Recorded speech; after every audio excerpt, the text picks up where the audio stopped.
I'm here at Senator Bernie Sanders' caucus night party. Nina Turner is speaking behind me, but there's a lot of confusion, and I want to give you guys my take on it.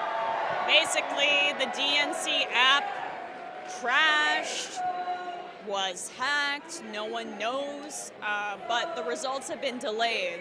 And what people are hypothesizing is that they were delayed because Biden has come in fourth, and Biden has been lobbying the Democratic Party not to release results until this app situation is figured out.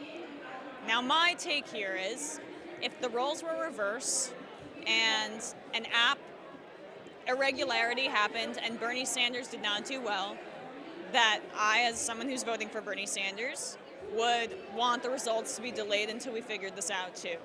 I want to be as fair as possible to the Biden campaign here. I understand their situation, but the media is more amenable, right, to the Biden plight, and they're going to be more likely to comply with his requests. But everything we're hearing now is that Bernie Sanders, Elizabeth Warren, and Pete Buttigieg had strong finishes and are in the top three, meaning they'll likely all get delegates. But I was kind of having an argument tonight, or not an argument, but a debate with Cenk on air, and Cenk was saying that this will kill Bernie's media coverage about the Iowa caucuses if he does end up victorious, which a lot of reports are saying he will. I don't know if that's necessarily the case.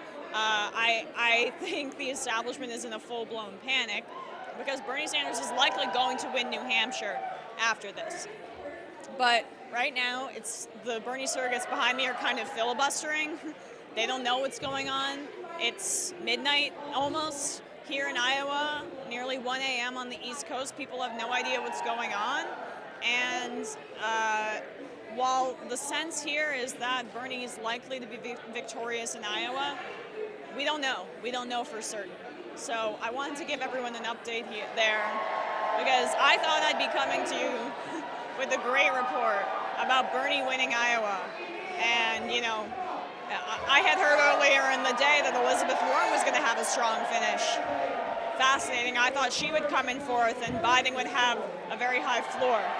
But when I came here, when I flew into Iowa, I saw that Bernie Sanders and Pete Buttigieg had the most yard signs. When I spoke to people, it seemed like they had the most enthusiasm, the greatest amount of support. Buttigieg has focused intensely on Iowa and has poured a lot of money into this. He also may have financial ties to this app. That's what Lee Fong of The Intercept tweeted. I heard it from Anna, so I need to look into that myself. But fascinating developments here.